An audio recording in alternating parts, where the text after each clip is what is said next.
أعوذ بالله من الشيطان الرجيم بسم الله الرحمن الرحيم ربي يسر ولا تؤسر وتمم بالخير وبك نستعين آمين या इलाही आमीन रब्बी ज़िदनी इल्मा रब्बी ज़िदनी इल्मा रब्बी ज़िदनी इल्मा।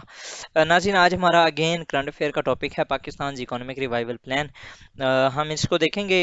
अभी जो करंट गवर्नमेंट है पीडीएम लेड गवर्नमेंट, जिसके अंदर जो हमारे प्राइम मिनिस्टर हैं शहबाज शरीफ साहब हैं, एक कोलिशन गवर्नमेंट जिस तरीके से चल रही है, उसने ना एक नया इकोनॉमिक रिवाइवल प्लान दिया है। क्योंकि आपको आइडिया है कि पाकिस्तान पिछले काफ़ी अरसे से since the advent of prime minister Imran Khan साहब, और फिर उनके जाने के बाद जब से इन्होंने लीड करना स्टार्ट किया है, Pakistan is in a quagmire of economic crisis. ठीक है, तो हम काफ़ी अरसे से इसे इनके मसाइल का शिकार हैं, और हम हमारी जो इकॉनमी है it is going down to drain. तो जो नई इकोनॉमिक रिवाइवल प्लान इन्होंने दिया है, इन्होंने क्या कहा है कि फोकस जो कि इकोनॉमिक प्लान है इसका फोकस क्या है जी, untapped potential in a key sector of the economy to attract foreign direct investment from friendly countries.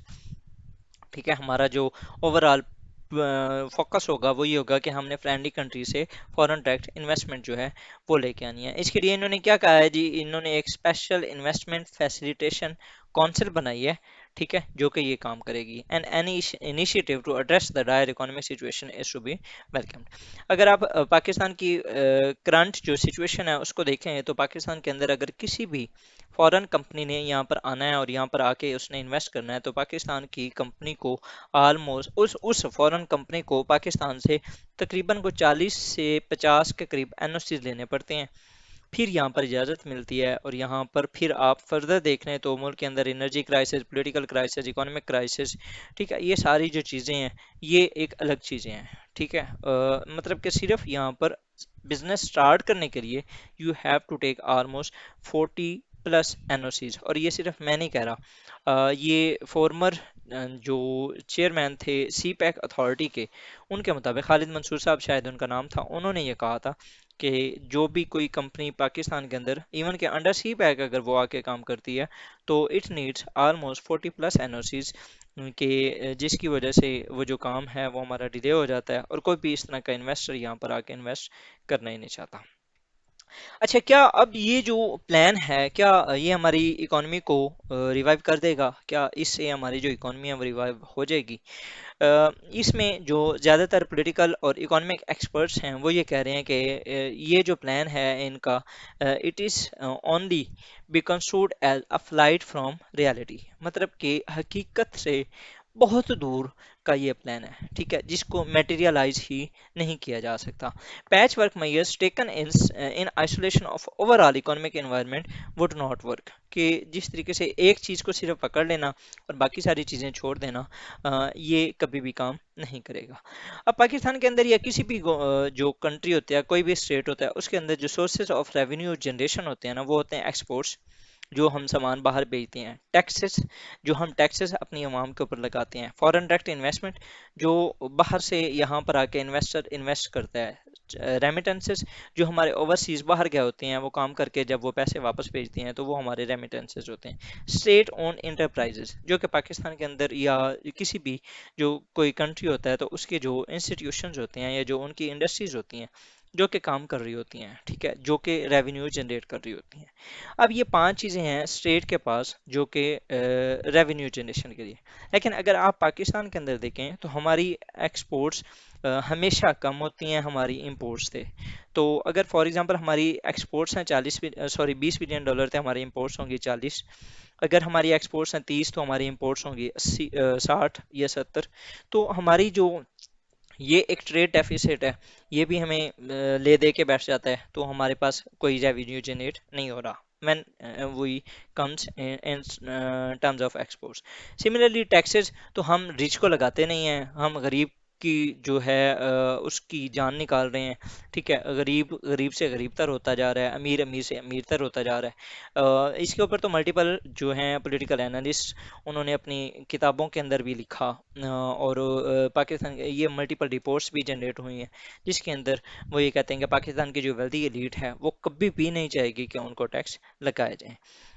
جو اناٹو لیوائن ہے اپنی بک پاکستان از اے ہارڈ کنٹری اس کے اندر لکھتا ہے، جوید حسن پاکستان ان اے ورلڈ ڈس آرڈر اس کے اندر لکھتا ہے پاکستان کے اکانومی کی جو پرابلمز ہیں ان کو ڈسکس کرتے ہوئے، ٹھیک ہے۔ سملرلی یہ اسٹیفن پی کوہن نے بھی دا فیوچر آف پاکستان کے اندر لکھا کہ پاکستان کی جو پولیٹیکل ایلیٹ ہے it never wants to be taxed, ٹھیک ہے، by the ڈائناسٹک leadership.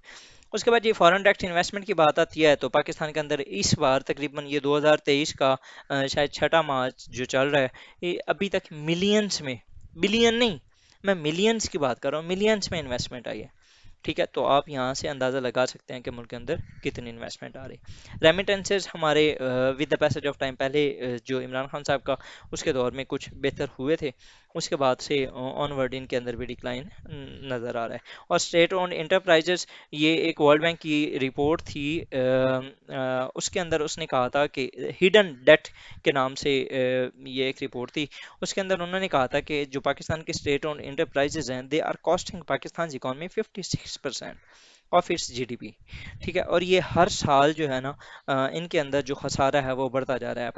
Pakistan railway کو خود پال رہا ہے، ہم پی آئی اے کو خود پال رہے ہیں، ہم جو اسٹیل مل ہے اس کو خود پال رہے ہیں، ٹھیک ہے، ہم ان کو خود دے رہے ہیں، نہ کہ لینے کے بجائے ہم بلکہ ان کو دے رہے ہیں۔ تو یہ ہمارے جو ایشوز ہیں اس کی وجہ سے ہمارے جو سورس وہ جو جنریشن ہے نا وہ کچھ بھی نہیں ہو رہی۔ So going for only one thing, ہم مطلب کسی فارن ڈائریکٹ انویسٹمنٹ کی طرف جاتے ہوئے and leaving all others will not pave the way for economic revival, ٹھیک ہے۔ آپ صرف ایک چیز کو فوکس کر لیں اس کو اور باقی ساری چیزیں چھوڑ دیں تو کیا اس سے جو مسائل ہیں ہمارے حل ہو جائیں گے؟ کبھی بھی نہیں ہوں گے۔ تو پاکستان کے جو اکانومک کرائسس ہیں اس کے اندر کرونک فسکل ڈیفیسٹ جو کہ میں نے آپ کو آلریڈی بتایا، perpetual balance of payments crisis ہیں، انفلیشن ہائی ہے، میکرو اکانومک انسٹیبلٹی ہے ہمارے ملک کے اندر۔ آپ دیکھ لیں کہ اکانومیکلی ہم کب اسٹیبل ہوئے ہیں؟ کبھی بھی نہیں، ٹھیک ہے۔ تو ہمیں جو اس ٹائم ریکوائرڈ میئرس ہیں، یہ میں نے آلریڈی بھی ایک لیکچر دیا تھا اس کے اوپر، اسٹرکچرل ریفارمز ان پاکستان نو وے، یہ ایک ٹائٹل تھا، آپ اس کو اکانومی والی جو میری پلے لسٹ ہے اس کے اندر دیکھ سکتے ہیں۔ تو ہمیں جو ہے we need comprehensive plan to address structural issues and chart a path to sustainable growth, ٹھیک ہے۔ یہ جو ایک ہمارا vicious cycle of high budget ہے، بیلنس آف پیمنٹ ڈیفیسٹ ہے، رائزنگ ڈیٹ ہے، کرونک فارن ایکسچینج ریزروز ہیں، ان کو اور ریپیٹڈ ہم جس طریقے سے آئی ایم ایف کا جو ڈائلما ہے، ہم آئی ایم ایف کے پاس جو بار بار جا رہے ہیں، ہم اس سے کافی جو ہیں آسانی حاصل کر سکتے ہیں اور ہم اسے جان چھڑا سکتے ہیں اگر ہم اسٹرکچرل ریفارمز کرتے ہیں تو۔ اب فردر اگر ہم دیکھیں تو کیا یہ جو اسٹرکچرل، یہ جو ایک فیسلٹی بنی ہے، یہ جو ایک فورم بنا ہے، یہ ایک کونسل بنی ہے جس کا کام ہے کہ آپ نے فورن ڈائریکٹ انویسٹمنٹ لے کے آنی ہے، کیا یہ کچھ اٹریکٹ کر پائے گی؟ تو ان مائی اوپینین نہیں۔ ریزن کیا ہے کہ جو انویسٹمنٹ ہوتی ہے نا وہ اٹریکٹ کب ہوتی ہے؟ جب ملک کے اندر اکانومک اسٹیبلٹی ہو، ٹھیک ہے، جب ملک پولیٹیکلی سرٹین ہو، وہاں پر اسٹیبلٹی ہو۔ اس کے بعد جی فردر اگر ہم دیکھیں تو کمٹمنٹ ہو پالیسی کی۔ اس کے بعد جی level playing field for the investors is a necessary to attract significant investment. اب اگر فار ایگزامپل ہمارے ملک کے اندر یہ چار چیزیں ہوتی ہیں تو پھر ہی ہمارے ملک کے اندر فورن ڈائریکٹ انویسٹمنٹ آئے گی اور ہمیں اس طرح کی کونسلز کی ضرورت ہی نہیں پڑے گی پھر تو، ٹھیک ہے۔ لیکن اگر فار ایگزامپل ہم ان چار چیزوں کے اوپر کام نہیں کرتے تو it will be a pipe dream for Pakistani political elite to attract investment from the friendly nations, ٹھیک ہے۔ ہمارے ملک کے اندر نہ اکانومک اسٹیبلٹی ہے، نہ ہمارے ملک کے اندر پولیٹیکل اسٹیبلٹی ہے، ہمارا نہ ہی کوئی کمٹمنٹ ہے، کیونکہ ایک گورنمنٹ آتی ہے وہ اپنی پالیسی لے کے آتی ہے، نیکسٹ آتی ہے تو وہ نئے پالیسی بنا دیتی ہے، تو یہ بھی کبھی بھی نہیں ہوا۔ اور اس کے بعد جی ہم نے کبھی انویسٹرز کے لیے کوئی کام کیا ہی نہیں ہے، مطلب کہ ہم نے جو انویسٹرز کو زیادہ سے زیادہ نا بینیفٹس دینے ہوتے ہیں، آپ ان کو این او سی ون ونڈو آپریشن کر دیں، آ جائیں گے وہ، آپ ان کو جگہیں الاٹ کریں، آپ ان کو دیں جگہیں، اس کے علاوہ آپ ان کو پراپر انرجی پرووائڈ کریں، ہمارے ملک کے اندر انرجی کرائسس ہے، ٹھیک ہے۔ یہ ساری جو چیزیں ہیں نا آپ ان کے اوپر اگر کام کریں گے تو پھر ہی وہ ہوگا۔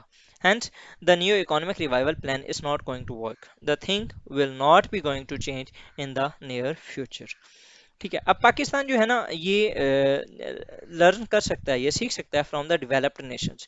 کچھ ایک نا ورلڈ بینک کی ایک رپورٹ تھی جس کا نام ہی تھا دا گروتھ رپورٹ، ٹھیک ہے، اور اس نے کیا کیا تھا، اس examine the experience of countries around the world to draw lessons on what worked to make them economically strong या सक्सेसफुल कि वर्ल्ड बैंक ने एक रिपोर्ट शाया की। उसके अंदर उसने ना देखा था कि जो एशियन टाइगर्स हैं, जो कि वियतनाम, सिंगापुर, इंडोनेशिया, मलेशिया, इन्होंने कैसे तरक्की की, ऐसी कौन सी रीजंस थी जिनकी बेस पे ये इकोनॉमिकली सक्सेसफुल बने। तो उन्होंने कुछ ना फर्दर पॉइंट्स दिए थे। ठीक है, 2008 के अंदर ये रिपोर्ट पब्लिश हुई थी। तो उनके मुताबिक सबसे पहले उन्होंने ना मैक्रो इकोनॉमिक स्टेबिलिटी कायम की थी। ठीक है, उनका जो एजेंडा था वो था इकोनॉमिकली मुल्क को स्टेबल करना। ठीक है, उसके बाद फिर फर्दर उन्होंने कहा था कि high rates of saving and investment, उन्होंने ज़्यादा से ज़्यादा सेविंग की और उनकी जो मतलब कि कमाई थी वो ज़्यादा थी, उनके जो एक्सपेंडिचर्स थे वो कम थे। और उन्होंने इन्वेस्टमेंट की, ज़्यादा से ज़्यादा स्टेट ओन इंटरप्राइजेज बनाई, या उसके अलावा जो भी स्टेट कहीं पर भी इन्वेस्ट कर सकती है। उसके बाद जी allowed markets to allocate resources and fully exploited the world economy, मतलब कि आप ज़्यादा से ज़्यादा जो वर्ल्ड इकोनॉमी है उसको एक्सप्लॉइट कर सकते हैं। Similarly, they all had credible and capable governments, visionary leadership थी उनके पास। और उसके बाद जी फर्दर उन्होंने कहा था डेकेड्स लॉन्ग कमिटमेंट थी। अब अगर आप पाकिस्तान को इन पांचों सिनेरियोज के अंदर देखें, हमारे मुल्क के अंदर मैक्रो इकोनॉमिक स्टेबिलिटी है नहीं, कभी भी नहीं हुआ। उसके बाद आप देखें कि हमारे मुल्क के अंदर कभी कोई सेविंग की बात की गई है, कभी भी नहीं हुई। हमारा हमेशा, आप हमेशा जब भी कोई बजट होता है ना पास, तो आप उसके अंदर देखते हैं आपको हमेशा बजट डेफिसिट में नजर आता है, कभी भी सरप्लस में नजर नहीं आया। इट मीन्स कि पाकिस्तान के अंदर कभी भी कोई सेविंग या इन्वेस्टमेंट के ऊपर बात नहीं हुई।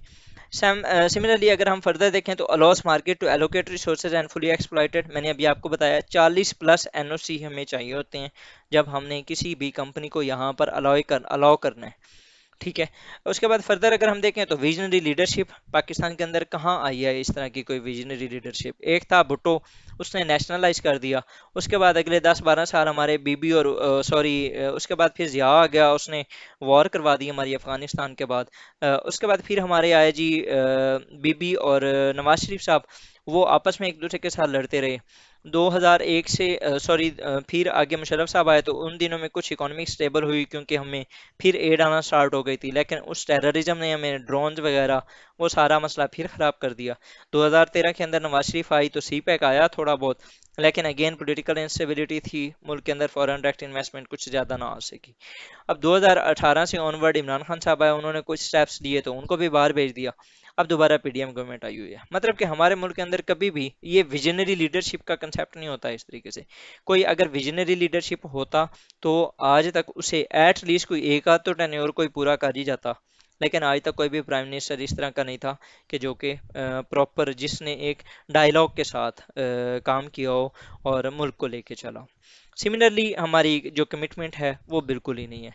तो हमें कुछ इस तरह के एक्शंस लेने होंगे जिससे हम अपने मुल्क की जो इकॉनमी है उसको रिवाइव कर सकें। ये जो पैच वर्क है इससे काम नहीं चलेगा। ये था हमारा आज का लेक्चर जी, होपफुली आपको अंडरस्टैंड हुआ होगा। आप अपने कमेंट बॉक्स में हमें बताइएगा कि हम पाकिस्तान को और इकोनॉमिकली किस तरीके से जो है वो रिवाइव कर सकते हैं। आपके ख्याल में हम कौन से इस तरह के एक्शंस हैं जो कि ले सकते हैं जिससे हमारे मुल्क की जो इकॉनमी है वो बेहतर हो जाए। थैंक यू जी, अल्लाह हाफिज़।